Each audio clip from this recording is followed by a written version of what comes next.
വിവാഹം കഴിഞ്ഞിട്ട് 10 വർഷം കഴിഞ്ഞില്ലേ? ഒരു കുഞ്ഞിക്കാല് കാണാനുള്ള ഭാഗ്യം എനിക്കുണ്ടാവും തോന്നില്ല. പരസ്പരം പഴിചാരിയതുകൊണ്ട് കാര്യമില്ല. അങ്ങനെ ഒരു ഭാഗ്യം ഈശ്വരൻ നമുക്ക് തന്നില്ലെന്ന് കരുതിയാൽ മതി. നിനക്ക് സമ്മതമാണെങ്കിൽ ഏതെങ്കിലും ഒരു അനാഥാലയത്തിൽ നിന്ന് ഒരു കുഞ്ഞിനെ എടുത്തു വളർത്താം. അനാഥ കുട്ടികളെയൊക്കെ എടുത്തു വളർത്തിയാൽ അവര് വളർന്നു വലുതായി കഴിയുമ്പോ അവർക്ക് നമ്മളോട് സ്നേഹം ഉണ്ടാവുമെന്ന് നിങ്ങൾക്ക് തോന്നുന്നുണ്ടോ? സ്വന്തം മക്കളുടെ സ്നേഹം അവർക്കുണ്ടാകുമോ? എന്തുകൊണ്ട് ഉണ്ടായിക്കൂടുന്നില്ല? സ്വന്തം മക്കളെക്കാൾ സ്നേഹം അവർക്കേ ഉണ്ടാവൂ. നാളെ രാവിലെ തന്നെ നമുക്ക് അനാഥാലയത്തിൽ പോയി അന്വേഷിക്കാം.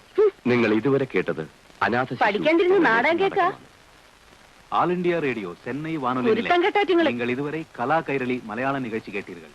இனி செய்திகள். ഇവിടെ പിള്ളാരെ കൊണ്ട് പൊറുതിമുട്ടി ഇരിക്കുമ്പോഴാ കുട്ടികളെ ദത്തെടുക്കാൻ ഒരു നാടകം.